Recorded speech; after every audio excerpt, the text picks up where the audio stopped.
Gemini, your bridge to the future of money, and we as the United States are at war with Iran. How is the war in Iran going to affect crypto? How is the war in Iran going to affect Bitcoin? Normally, when wars and giant political things break like this across the world, all the markets start to dump. Fear, people want cash, people want bonds, they want treasuries. It's sell, sell, sell, sell. Not the case, and we're going to break all that down for you today on this episode. I have my friend Brian with me. We have a whole plethora of things to go through, but the number one topic we're going to break down is how crypto and how Bitcoin are being affected currently by the war in Iran. And we're going to go over the macro markets as well, because at this point in time, we feel like there's a lot of clues that are correlated around the S&P 500, the bond market, the equal weight S&P. We've got a ton of things to talk about, and some deep diving that Brian did around how Iran, the country, deals with Bitcoin and maybe how that could affect the price, or at least some fun facts that you need to know for all your research to make your own decisions. This is the Crypto 101 podcast, and I welcome in Brian. Brian, welcome to the show, my friend. Thank you for doing it with me. How are you doing on this Tuesday?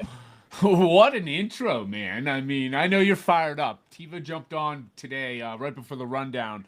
It was like, I'm feeling pretty fired up today. And we went on to go probably 5-10 minutes, you and me, talking about everything happening in the market. And we were like, man, we need to save this for the rundown, because we're pretty much 10 minutes into the show without even getting going. You can see there's a lot, excitement's maybe not the best term, but there's a lot going on right now, a lot of things to be paying attention to.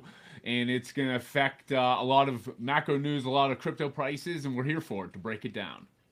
Yeah, there's a lot going on. And again, it's not something that is, like you said, it's not exciting, but it's just, there's just breaking news left and right over the weekend. Unless you're living under a rock, you're aware that the U.S. has opened attacks and airstrikes along with Israel into the country of Iran. We don't necessarily have any takes on why, what, where, and the reasons behind it. We just have to react to what's going on in the markets. That's what this show is about. And interestingly enough, I guess we can start out. We're going to mix. Usually we always pull up coin market cap when Brian's on. So interestingly enough, I think we'll start with that, but it all bleeds together here. So I'm going to bring up the Bitcoin chart here. We have the 1 week, and the I guess it was early Saturday morning, over the night, Friday night, the operation, if you will, started. And then the Bitcoin did a bottom tick in the middle of the night at like 2:15 a.m. Eastern on the 28th, Saturday morning. You're kind of sitting there. I remember kind of like waking up and being like, oh my God, I got all these notifications. I'm like, here we go again. Like, this is the flush. Like, literally, I did not take any action personally. And again, nothing we say here is personal financial advice for anybody. It's educational in nature. But like, I kind of remember waking up Saturday morning early, getting all these notifications. I'm like, here we go again. This is the flush. It's going to break 60. It's like we're going to World War III. But I was like, let's monitor the situation.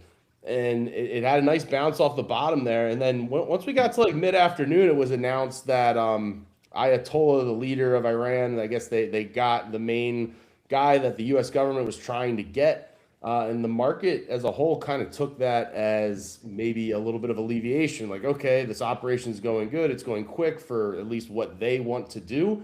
And Bitcoin started kind of rallying back into Saturday evening.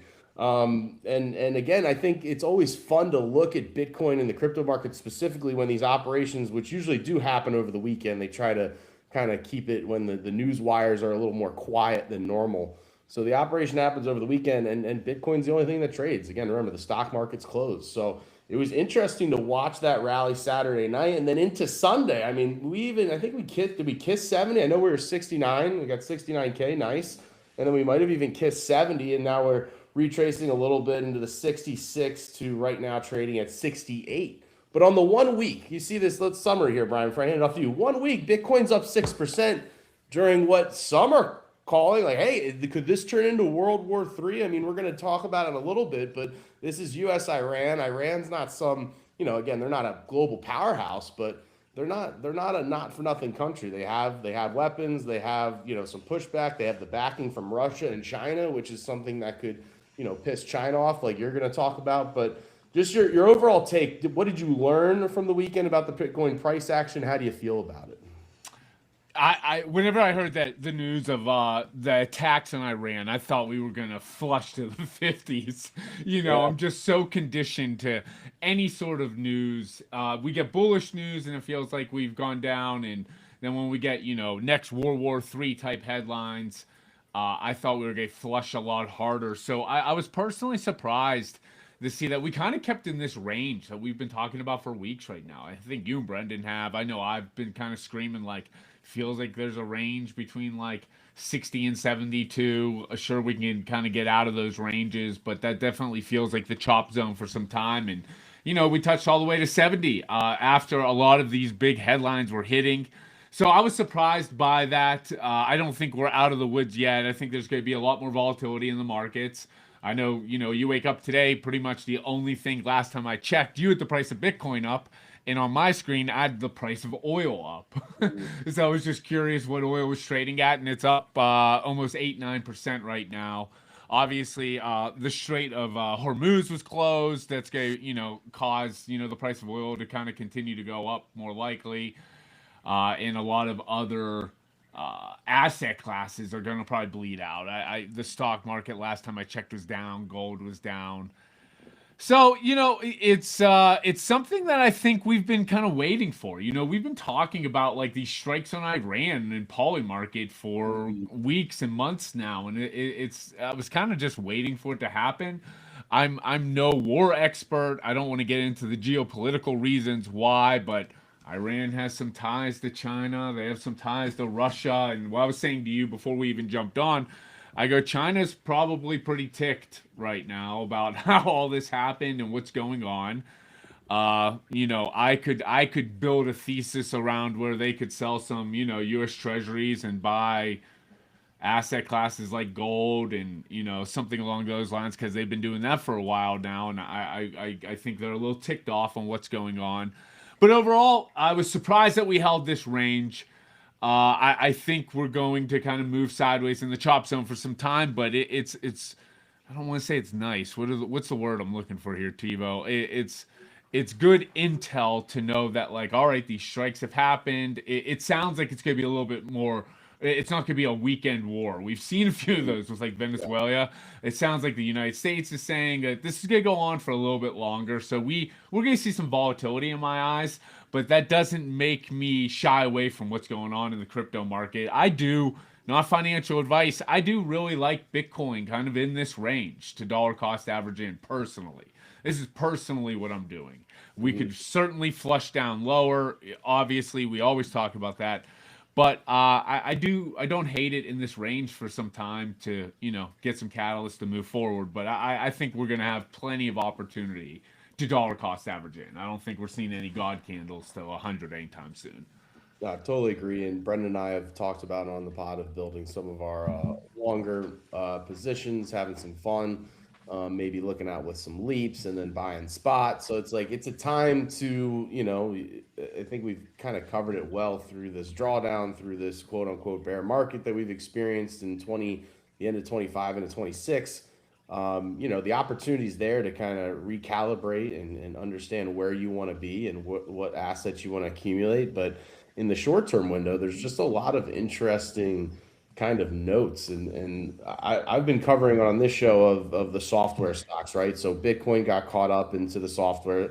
If you listen to this show, I don't want to beat a dead horse because you understand that. But the most interesting thing for me, the newest updates, is how if I pull up the IGV, which again is that software ETF, the last 5 days up 4%. I just showed you the last week for Bitcoin up 6%. So what is this telling me, TiVo software? What is it telling you? It's telling me that there's again, if there's a global outbreak, a global war, can all this stuff go lower? Absolutely.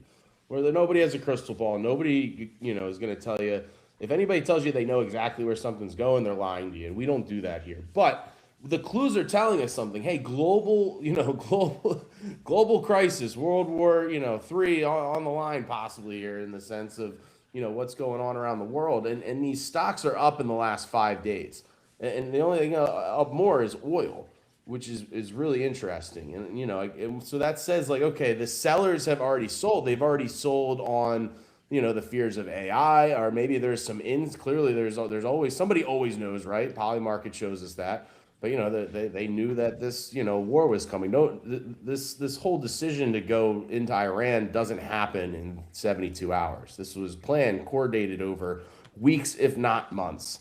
And I'm sure I would even say, if we want to, I don't want to say tinfoil hat necessarily, but like, all right, we're not going to do this during the Olympics. So like they had this whole plan from January 1st. It was like, hey, in 26 we're going to do this, but we're going to plan it. We're going to run our training exercises. We're going to get ready. We're going to let the Olympics pass, and then we're going to go get them. Like that's not a crazy take. So people know this, and then so it's like, okay, take your winners. What are the highest flying winners if word gets out and some behind closed doors? And we all know the Nancy Pelosi tracker. She knows when to pick the winners. I'm sure some people know and tell insider circles of what to sell. So whether it was an AI caught up or whether it was a pretense of war sell off, like what this tells me is like, hey, unless there's new information around the AI trade, around the software trade, or around global crisis, like the sellers have already sold. They've already sold out of Bitcoin. They've already sold out of this tech, software ETF. And my last point, I'm going to bring up the S&P 500. So the S&P 500 is obviously the top 500 companies of market cap, and so year to date down 1.5%. But then if you go over to the S&P 500 equal weight, and so what that means is if you do an S&P 500 ETF, the S&P 500 is weighted to the market cap. So like, hey, Meta, Apple, Microsoft, those companies are going to be weighted more in the S&P, whereas the S&P 500 equal weight is like, hey, if you just took an equal piece of the 500 companies. And so the equal weight is up 3%. The S&P 500 down 1.5, equal weight is up 3.5%. That's a huge delta for these type of larger indexes. And so what that tells me is that the money's not leaving the stock market. In fact, the S&P 500 equal weight is basically, well, I guess year to date, it just hit an all-time high at the end of February. And then we're, the 27th, all-time high. And then we roll into war, so it's selling off, with everything else. So that makes sense. But it's telling me that, hey, as much as the money's left on these AI trades and the selling of the software, the selling of crypto, it's not leaving the market entirely. It's not running to bonds. It's not, totally running to cash. The market's just moving around. The money's moving around. And when people are truly, truly, truly scared and don't want to be in the markets, then you'll know. Then there's a huge sell-off, and the equal weight isn't at all-time highs. So I think there's a lot to be, I don't want to say necessarily positive. It is a scary time out there, and we've had, a huge blow for sure, but it's constructive. It just feels like a constructive time. So I want to hand it back off to you, Brian. You had some stats about just kind of Iran specifically in the Bitcoin realm. Yeah, I think we knew this a little bit, but I dug into the numbers a little bit and, give or take some estimates here. But it looks like Iran was like a top 5, top 10 Bitcoin mining country in the world. And they say they're between 2 to 5% Bitcoin hash rate, which is really interesting. And it sounds like in 2025, they had about 7.8 billion, give or take, of Bitcoin. And that was to bypass some sanctions and whatever they were utilizing with it. So I just found that interesting, honestly, because they were, 5% of the Bitcoin hash rate. I don't think that's going to affect the Bitcoin network, and we'll probably have some outages there and what's going on. But, just a way to kind of correlate or pull this back into the crypto world. It was certainly interesting. But, everything that's going on in Iran, we obviously want to say that we want what's best for the world and what's best for people overall. And we're not experts there. But it is interesting to see how these macro events do affect the market globally. And then when you correlate it back to crypto, 5% of the Bitcoin hash rate. I was a little bit surprised that number was as high as it was. Yeah, that those are some interesting facts for sure. And again, I think it's something to monitor. I think the sanctions, evading the sanctions are the most interesting part of the use case for Iran. But I don't think that there's not enough money there to trigger some global sell off. What did you think? I think you were saying that gold's interesting to watch here, Bitcoin's interesting to watch here because some of the counters to, the U.S. making this move is, the adversaries of Russia and China specifically has been noted to like, hey, we'll sell off, technology, we'll sell off stocks, and then we'll sell off treasuries. Like we won't buy U.S. treasuries as kind of a counter move. So is that something you think correlated to Bitcoin versus gold, or just something you're keeping an eye on? Yeah, it's more I'm just keeping an eye on it. I'm not one of those people that really like go after like it's now time to buy gold, it's now time to buy Bitcoin. I look at both assets really right now where the prices are probably pretty attractive. I could build a case for both. I feel more comfortable with Bitcoin because of, my history and just where I think it's going and just the upside overall. But, I think gold could be interesting here because of, I could see China selling a lot of U.S. treasuries and buying gold. I don't know. That's something that seems to make sense. They've been doing it for some time. But from a crypto standpoint, I think Bitcoin looks very attractive here. One token, and we don't have to get into this. We'll probably talk about another rundown. There's been a lot of really interesting tokens. Alts have been lagging behind slightly, but Hyperliquid Hype is up like 20% on the week, up 4% on the day, up over $30, and that's a lot of it's you can trade perps of gold, silver, and copper over on Hype, and it's been getting a lot of action. And we talk about this kind of in these volatile days, these volatile weeks. One of the tokens that seems to perform really well is Hyperliquid. And again, not financial advice for anybody out there. I'll disclose that I do hold a healthy position in Hype and a healthy position in Bitcoin. But those are a few assets I've just had my eyes on recently, how they've been reacting to the current market. But Bitcoin and gold, Hype looks interesting to me. You could build a case for a lot, but Yeah, they're all kind of centered around the same thing. I saw the stat. It was like Hyperliquid made, I think, like $2 million in fees in like one day from their trading. And again, if you're a part, we love doing the podcast for you. But again, for Hyperliquid, it's something that our team has covered on the VIP calls, on the newsletters. I know, Rohit has been, doing the research and putting out a bunch of newsletters on that. So if being in the community and if you love the podcast and you love Brian, you love Brendan, you love Bryce, as always, there's a trial down there. I think it's like a $1 trial for Crypt Nation. There's a $3 trial for Brian's group, Momentum Moneymakers, with Brian and Joe. So if here's the thing. I think we had Brendan on for his technical analysis spectacular last Friday, and that cohort was open. And I was like, hey, obviously, it's our job to tell you to check it out. But I was like, I think now's the time. We need a little bit of technical analysis, need a little bit of strategy. We feel like this is the opportune time to be figuring out and getting the research to, make those decisions. And so if education and more, knowledge is what you're looking for, check the links below, join the community. You get more access to us literally every single day. But I want to bring up, we'll transition and start diving more into the crypto specific stuff for the rest of the show. We have a big rundown. We teased this on Friday as well with Brendan. We have our interview today with Robinhood. Johan Kurbot, friend of the show, of course, is joining us back again. And so we have to do a hard stop at like 11:50-ish. So if we don't hit everything on the rundown, Brian's going to come back later this week. So we're going to start doing our kind of our tidbits here, hitting them one by one. But whatever we don't finish, if we have to cut it short, we'll be back later this week. So I'm the one that's been saying, hey, comparing it to the AI stocks, comparing crypto and Bitcoin to software.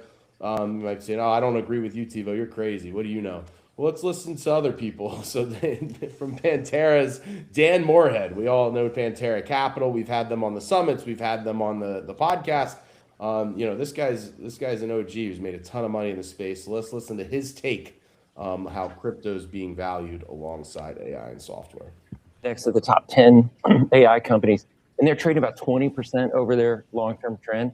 And crypto's trading at a 50% discount to its long-term trend. So as a kind of relative value investor, I think crypto is very cheap relative to AI at this point. Is it cheap relative to just normalcy? No, I think it is. Crypto's come off 50% from its highs. We weren't expecting that, probably. And it's literally at its 7th percentile value against this 8-year trend average. So, there have been a few times it's been a little bit cheaper than it is versus this trend, but right now it's about as cheap as it gets. Also, 93% of the time it has been above historically where it is right now. Exactly. And one of the things that's just wild about crypto is every investor that's owned Bitcoin for 4 years has made money over the entire history. And I've never seen an asset class like that. So as long as you have a multi-year view, this is a fantastic time to get in. There it is, straight from Pantera Capital. Undervalued compared to, some of these AI stocks, software stocks that are also, pulling back. So I thought that was interesting. Another stat that I found, I've been meaning to bring this up for a couple weeks, but we just had so much to talk about. The change in Bitcoin ownership this year seems to be astounding for 2025. It's like individuals are selling. And we kind of covered that where we saw some old ancient whale accounts offloading. But again, getting shaken out in that volatility of October into the end of the year, individuals are selling and businesses, funds and ETFs and governments are buying. So, you pair this kind of macro stat of 2025 along with kind of the clip you just heard and kind of the thesis that I think our team's been building around where we are in the space. Again, it's time to educate and time to make your own decisions financially. Of course, we can't tell you what to do there, but if you're a researcher and you're gathering all this information, it feels good. It feels I like constructive. That's my word of the day, Brian. Constructive. It feels constructive here. I'll tell you a couple guys that aren't those individuals that have sold. It's well, we probably like to have sold the top and buy back a little bit lower. We could always make a little bit stronger trade, but I think this is a pretty impactful slide that we talk about all the time. Retail's kind of moved out. They got hit hard. I mean, some of them bought 70s, 80s, 90s, 100, and then they experienced the first, 50% pullback, which we've lived through a few times. But the overall thesis is still as strong as ever. The fundamentals are as strong as ever. And I align very in the same park as Pantera's CEO right there. I think what he said is quite accurate. Obviously, anybody could be wrong, but I don't know. Personally, I feel like, all these businesses and countries and states and funds just doubling and tripling down on the crypto world. Of course, we're seeing a pullback here, but that's a big opportunity in my eyes. And I'm not crazy. TiVo, I'm really not crazy, man. Well, maybe. I don't know. I'm not crazy enough to blindly just keep bidding into an asset that I don't believe in. I will tell people on the rundown if I lose faith or there's some catalyst here of where I don't know if we're going to recover. There's something here that doesn't make a lot of sense to me on the line. But everything that it feels like this is a good opportunity. Again, we're just going to keep saying because things happen, we could go a little lower, but this feels like what you were saying with these software stocks and with the crypto world does feel like we're finding this local bottom. I'm not putting max leverage in, but I feel personally comfortable to dollar cost averaging. And there's a lot of, we're just showing stat after stat where, it feels like it's scared paper hands that are selling right now. And the diamond hands are adding, and we're going to be eating in a couple years thinking about how this is a great opportunity. Like when it hit $4,000 during COVID. Scary times, but man, should have backed up the Brinks truck and bought as much as we could. Yeah, it's all relative to your situation, your timeline. I agree with you. If things change and we're not going to feed you crap if we don't believe it, but I think this was a good gut check in a way, and that's how markets work. You're always it just feels up forever. And we've tried to talk about that. I know in the newsletter we had some euphoria newsletters and just trying to break that down. And we talk about, it goes both ways. When I told that story of my uncle calling to, should he buy? I was like, oh, maybe I should sell a little bit and buy a condo.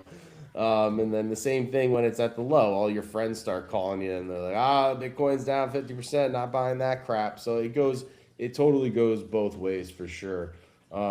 But one thing I think building off all this, the Pantera and this graphic as well, is Raoul Pal, friend of the show. Of course, he'll be, I think I booked him for next week. So just absolutely. Ooh. Yeah. I mean, these are big boy guests, dude. These are people that I would be kind of nervous to meet. I would be like, this is cool. Everybody has TiVo. You say friend of the show a lot. I mean it. Friend of the show, Raoul Pal on Will Retail Be Back? 2-minute clip here, but I think worth a listen. The fastest possible returns. If you go with the thesis that most retail investors, the Robin Hood crowd, and the Coinbase crowd, they're generally in their 20s and 30s. They generally can't afford a house. They're generally working 2 or 3 jobs, and they're looking for a way out. And so they will speculate. They're also a gaming generation. So losing your life is not the end of the world because you lose it in games and you start again, right? They grew up on gaming. So it's a risk-taking culture. And it's a logical risk-taking culture when there's no way of getting out of the trap unless you take risk. So they just move where the returns are. So they're all on Robinhood trading options on Palantir and tech stocks, and then gold and silver start going, they start trading that. So if the returns start coming back to crypto, and we know that over time crypto's outperformed. I posted a chart on X recently about the gold crypto ratio. I mean, since 2020, I think Bitcoin's outperformed gold by 87.5%. So as soon as crypto starts moving, it has that supermassive black hole effect because it outperforms everything and it just sucks in capital. So they will be back. They didn't leave crypto forever. They just lost their stake at the casino. And if they've got a stake, they went elsewhere to the different casino. And they'll come back to whatever casino pays the best odds. That is exactly what a couple of our episodes were weeks ago when we were talking, like, we had to talk about how gold was flying high and, like, it was crazy. It got crazy. Silver as well. And then we had that one Friday, I think it was with Brendan. I'm not sure if you were on. It was that day that silver dropped like 25% in a day on Friday. It was like a Friday. And so it's like, okay, store of assets, silver, gold was down 10, 12%. Silver was down 25% on the day for one point. Like crazy market cap type moves. It's okay. Yes, the fundamentals of these assets, you can do the research and have the take. And I don't think any of them are necessarily wrong. But did gold and silver turn into a casino? Absolutely. Does the crypto casino turn on a lot? Absolutely. Absolutely. And so that's a great take. It's like, hey, when it's working, everybody loves it. When it's not, and something else is working, people are going to go elsewhere. That's how it is. That's how it is. I haven't heard people talk about investing in copper for 5 years, and then over the past few months, more people have come out and they're like, "You should check out copper. It's the next one to go. We love copper here. Copper this, copper that." It's speculating. They're trying to chase that next big win, that next move up, and I'm okay with it. I speculate too. I try to follow where the momentum is. That's something that I've always done really well. But I think what Raoul Pal said there is very, very accurate, and I never really put it together. I'm going to steal a lot of those analogies because it makes a lot of sense to us. I'm not a big gamer, but a lot of people in this world are gamers, and they understand kind of going back to zero and starting over, trying again, trying a different route, problem solvers. Less people 9 to 5, more people that are trying to launch careers on social media or, sell clothing online or collectibles. I mean, it's just a different way of mind. So whenever there's opportunity and we start to see money flow back in and there's a chance to get that next big opportunity, and crypto is one of the biggest ones out there in the way it trades makes it so intuitive and easy too for our generation, it's going to flow back. So everything he says, I'm really aligned to, and I'm definitely stealing a lot of those points. Yeah, it was truly a great clip, and I believe I have him booked for Monday. So this guy, this guy is just whale hunting. Again, I said it's like, hey, like, when companies and prices are down and companies are building, that's the ones you want to be a part of. Market's down. What does Crypto 101 do? It still puts out multiple episodes a week of the rundowns. It's still getting the best interviews in the space. So if this is something that you guys like and you appreciate on YouTube, throw us a thumbs up. If you're new, bottom right, hit the logo and subscribe. Drop a comment and let us know what you guys think. We're always interested in hearing from you guys and appreciate the listenership. Something I thought was interesting. I knew you're my prediction market super cycle guy. Now the NASDAQ is looking to launch its own prediction market. So again, it's falling under the regulation of the SEC, not the CFTC. Interestingly enough, this prediction market, that's a huge change from the other ones. Yeah, that's interesting. I didn't pick that up actually. I saw this news trending yesterday, and kind of was like prediction market super cycle, and a lot of reasons why we talk about prediction markets, and it's a very interesting use case moving forward. But did not see that regulatory framework, and we're really trying to hammer out these regulations with prediction markets. You know, from everything from insider trading to just legality and lobbyists of like exactly what they're doing and what's falling under the CFTC, what's falling under the SEC. So I think prediction markets are going to be, you know, have a much stronger framework, and maybe this is maybe the NASDAQ knows something that we don't know about why they want to move forward with the SEC, not the CFTC. I have to do a little bit more due diligence behind this, but again, further to throw another log on the fire about prediction market super cycle, they're not going anywhere. I'll tell you that much. Maybe they'll look a little different, but they're not going anywhere. And to your point of enforcement, insider trading, Kalshi just issued its first enforcement action, finding a Mr. Beast affiliate. Yeah, that guy. And former governor candidate for insider trading. So I don't know. Yeah, just your take. Toss it to you. You're my super cycle guy. I didn't prep. I know about this story about the Mr. Beast insider. It was like what was the Beast Games?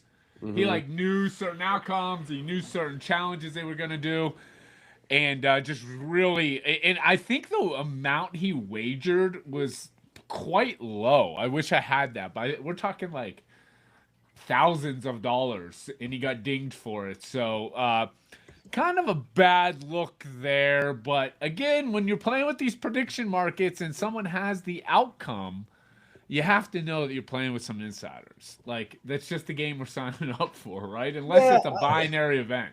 I mean, I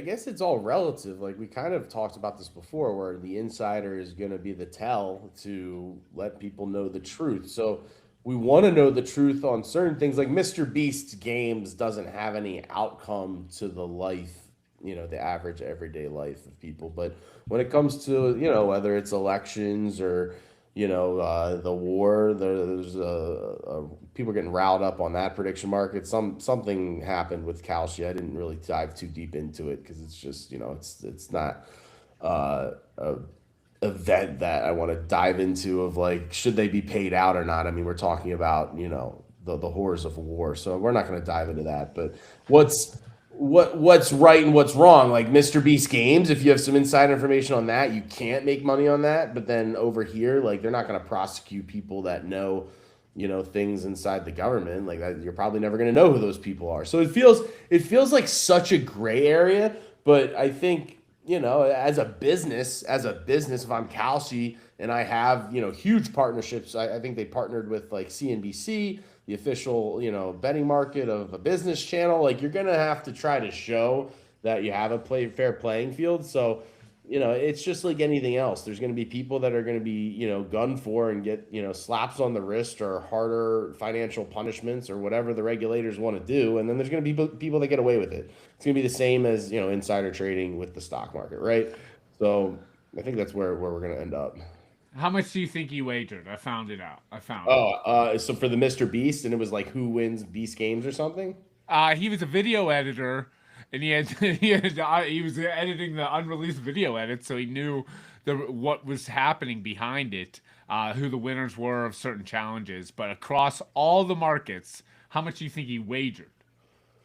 He's video editor for Mr. Beast. I'm gonna go with like 150K. $4,000. Wow. My guy wagered $4,000 to win $5,400 in profit. How did they find him? How's that? I wonder. I mean, not that you know, but like, how's that a red flag? That doesn't seem like a crazy. Doesn't. I thought it would be volume that sticks out. It's like, hey, for Mr. Beast Games, the average bet is, you know, $500 to $1,000, and then somebody wagers like 100,000. I mean, Kalshi KYCs, so they probably KYC. My guy, Artem Couture probably used his real KYC. I don't know how else you would get caught because I don't know. I mean, we're not shady like that, man. We're just good old boys trying to make a couple bucks in the crypto market, you know.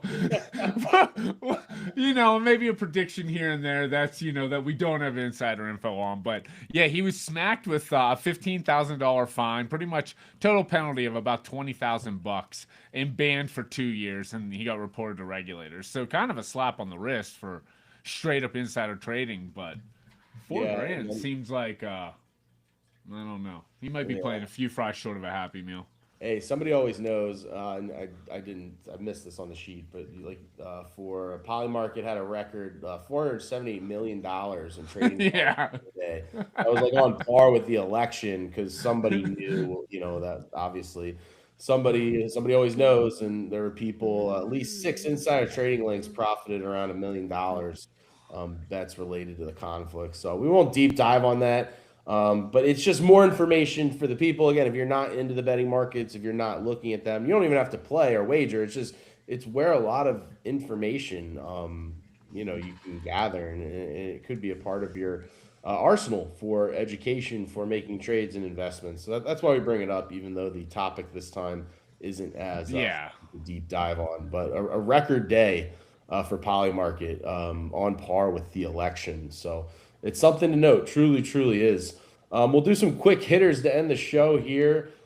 Sui, some altcoin news. 2 spot Sui ETFs have debuted in the U.S. with Canary Capital. Canary Capital, you've interviewed him a couple times, friends of the show.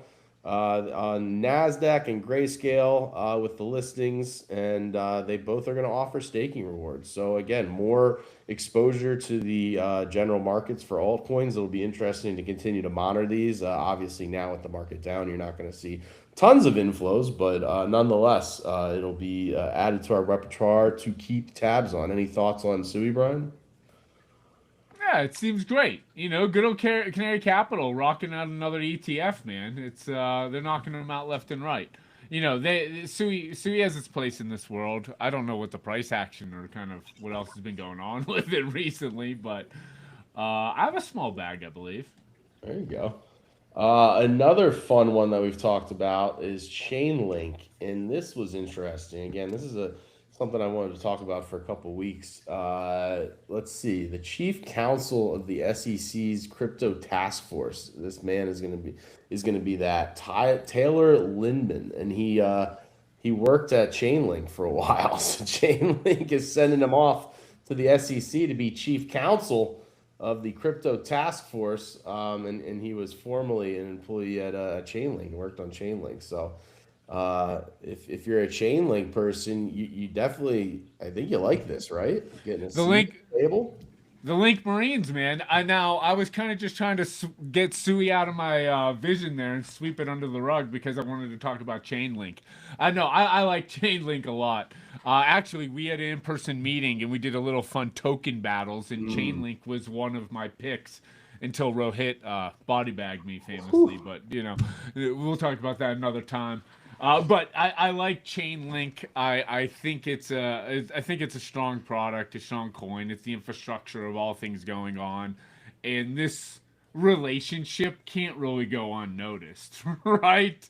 I mean, the guy was at Chainlink for 5 years. Like that's not a negative, unless he knows something that's really negative. But I don't think that's the case. No, I mean, I think it to me it means, hey, you have an open line to the SEC's crypto task force to, hey, if there's a problem, you're going to get it tightened up. Or if there's some, regulation that maybe the Chainlink crew is looking for, it's, not a guarantee per se, but you have an inside track to present your case. And yeah, 5 years is not a short time. That's a lot. It's a lot to work at one place. So I'm sure he has some relationships.